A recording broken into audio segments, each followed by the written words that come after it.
Je vous invite à vous installer confortablement et à fermer les yeux si vous le souhaitez. Car en regardant au plus profond de soi, on aperçoit ce qu'on ne voit pas avec les yeux et la conscience éveillée. Comme si un filtre rendrait le merveilleux affreux, comme l'horrible en exponentiel. Parce qu'on peut être ici et là à la fois, passer d'une oreille droite à une gauche, et ressentir sa présence au-dessus, comme si notre corps s'était dissocié. Parce que l'hypnose a ce pouvoir-là, d'aider notre esprit à se dissocier de nos soucis pour revenir à un instant précis, lavé, et ressourcé pour mieux redémarrer. Il arrive parfois qu'il soit difficile un soir ou un matin à démarrer notre voiture parce que depuis longtemps elle n'a pas tourné. Il arrive parfois même que la situation se passe alors que toute la journée on fait des allers et retours, en plein soleil, tapant d'un soleil d'un mois d'été surchauffé. Il n'y a pas d'exacte situation à une problématique, dont on aimerait trouver au plus vite la solution. On essaie, on doute, on a de l'espoir. Et le moindre bruit nous donne un signe, un espoir de pouvoir prendre la route et continuer en paix. Souvent, cela ne fonctionne qu'un instant. Alors on fait appel aux dépanneurs qui ont la solution pour nous aider. Il arrive qu'un voisin bien attentionné ait des clés pour nous pousser le temps d'un instant. Mais le passage de la réparation intervient seulement au moment même où le véhicule n'est plus en état d'avancer. Il fait des caprices. Il envoie des messages pour que l'on s'arrête et comme des œillères sur la tête des chevaux. On s'entête, à vouloir foncer. Certains foncent dans le mur, d'autres vers la liberté. Mais la seule personne capable de s'en tirer, c'est celle qui décide de s'en sortir.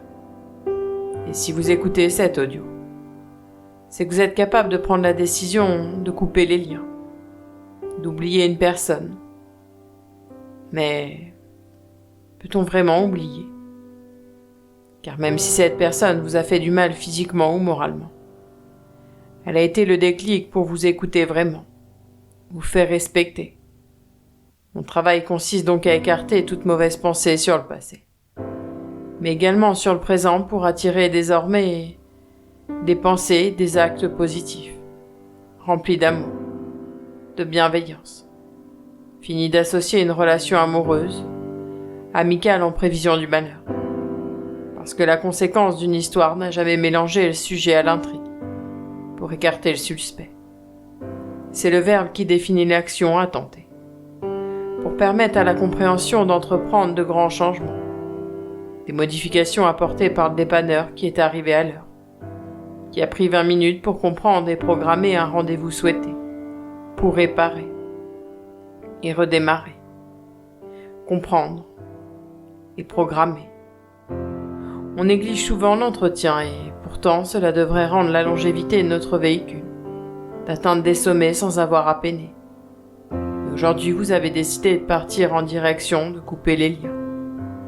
Vous venez de déposer votre véhicule intérieur et vous le récupérez à la fin de cette séance, avec une liste de modifications à envisager. Vous imaginez à cet instant précis qu'elle est longue et qu'elle nécessite certainement une contre-visite. Et pourtant, j'aimerais commencer par vous raconter l'histoire de Cameron, une jeune femme d'origine ivoirienne. Son père y était né, il était venu en France alors qu'il avait à peine 15 ans, fuyant sa vie qui l'attendait. Ses débuts étaient un peu difficiles, mais il était toutefois bien adapté. Il a pu étudier avec un entourage compréhensif et qui ont donné de leur temps pour lui apprendre ses premiers mots français.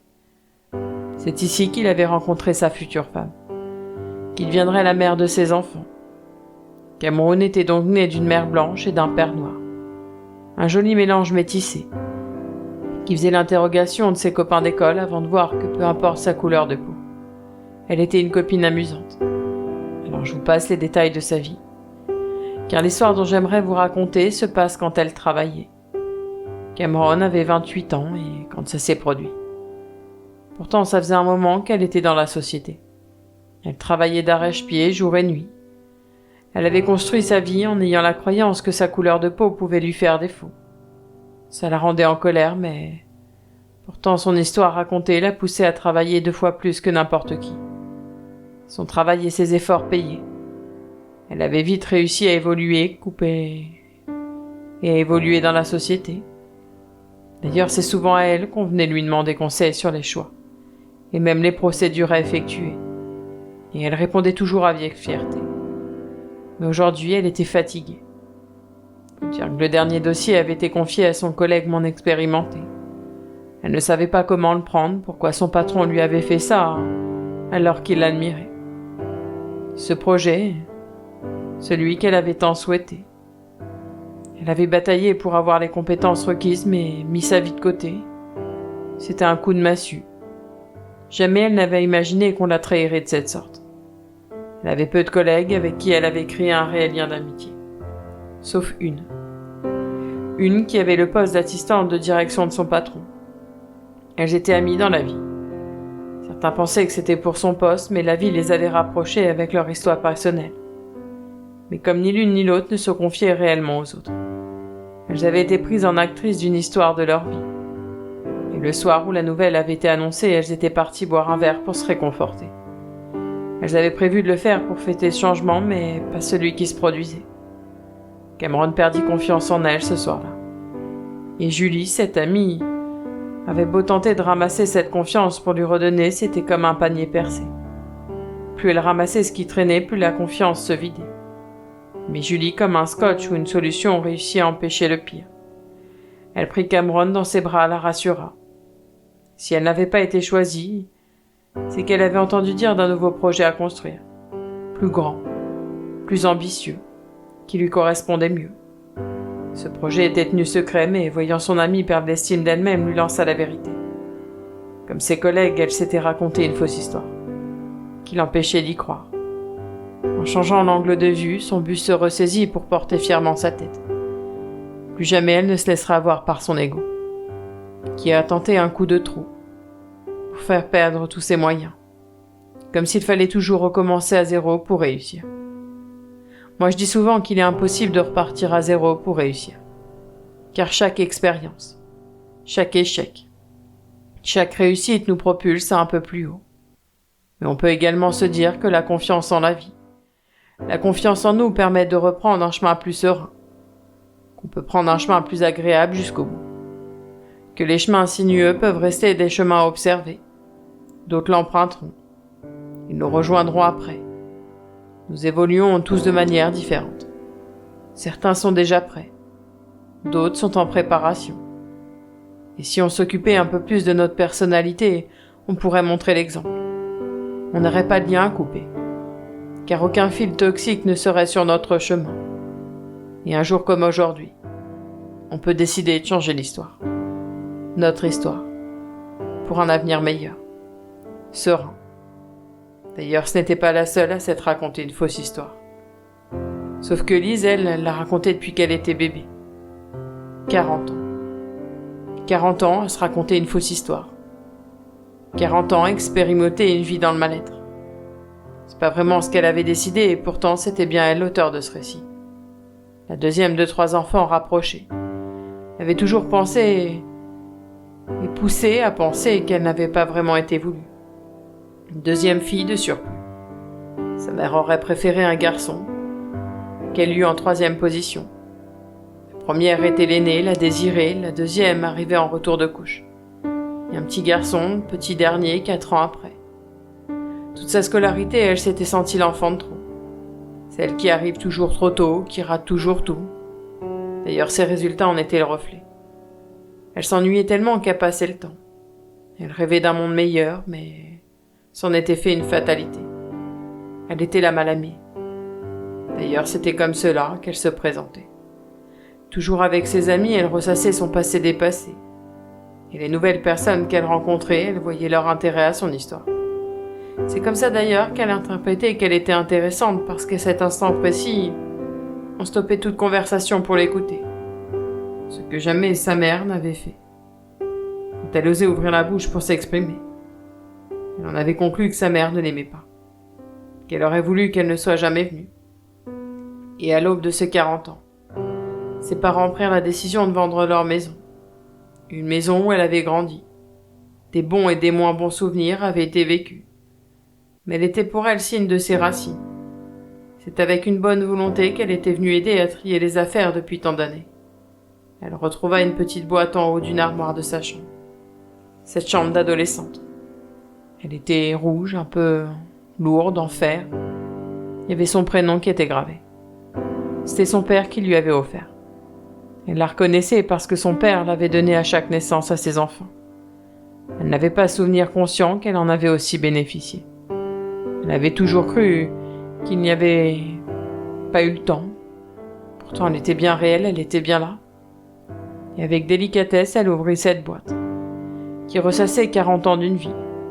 Des photos, des bracelets de naissance, ses premières dents, un récit d'accouchement, et une autre lettre scellée avec l'écriture de sa mère.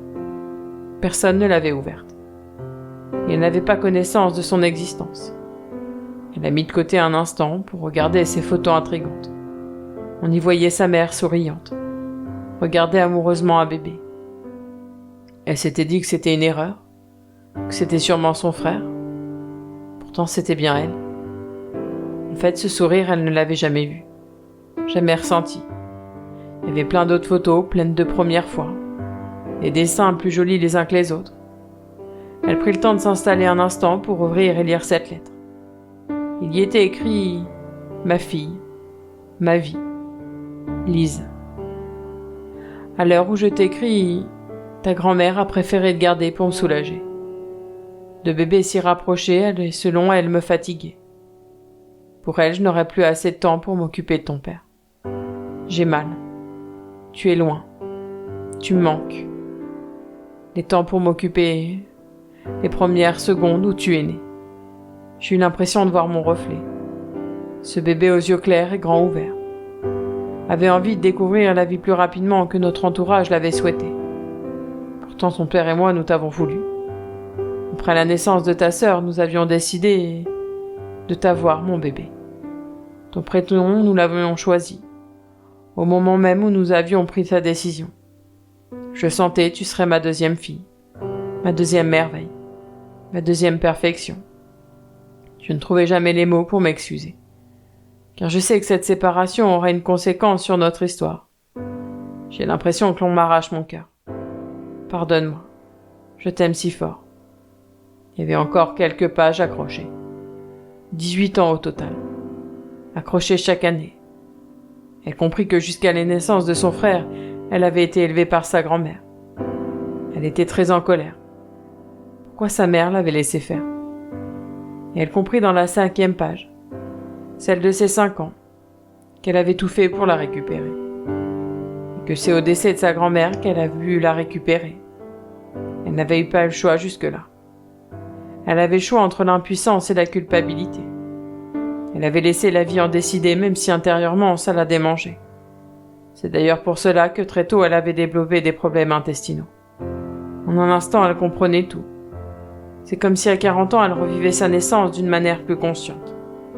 Une histoire qui lui faisait changer d'angle, de vue, de vie. C'est pas une histoire qu'elle était en train de se créer. C'était une nouvelle réalité. Elle alla voir sa mère, l'a pris dans ses bras, elle savait tout désormais.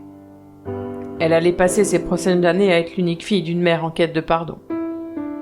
Nous pouvons être de très bons scénaristes parfois, parce qu'on a cru entendre ou voir quelque chose qui ne nous concernait pas. Parfois un extrait de conversation entre amis nous fait penser le pire alors que le meilleur nous attendait. Et si on pouvait couper les liens qui nous rongent, qui nous empoisonnent et qui nous empêchent d'avancer? Pourrait-on reconnaître de nos cendres comme un phénix en reconstruction? Il arrive parfois que ce ne soient pas des liens qui nous empoisonnent. Alors vous vous demandez certainement si ce n'est pas les liens qui nous tirent en arrière. Qu'est-ce que cela peut bien être? Eh bien, ce sont nos pensées, qui nous rongent, qui nous détruisent. Et c'est exactement l'histoire de cette femme dont j'aimerais vous raconter désormais. En fait, elle attirait à elle tout ce dont elle pensait. Alors vous allez me dire qu'il serait simple de modifier ses pensées. Pourtant, dans sa vie, s'il y avait une situation à éviter, c'était sur elle que ça tombait. Une question à éviter pour passer un examen, c'était son nom qui apparaissait. Au départ, ça avait commencé comme ça. Ça touchait qu'elle dans des situations qui peuvent faire rire parfois, sans grande incidence. Mais le cerveau, ne faisant pas la différence entre le réel et l'imaginaire, avait acté la décision de lui attirer toutes les mauvaises situations. En partant en week-end entre copines, elle n'avait pas souhaité prendre sa voiture de peur qu'il lui arrive malheur. Mais en allant rejoindre ses amis, elle s'était fait arrêter par la gendarmerie. Alors rien de méchant, vous me direz. Mais laissez-moi vous raconter la suite des événements. Elle arrive, quelques minutes en retard, chez son amie pour se rendre à l'aéroport. Et dans la voiture, elle raconte sa folle aventure. Et elle dit « Je peux mettre une tenue dans ta valise ?» Parce qu'une fois ma tante, ça lui est arrivé et elle avait plus rien.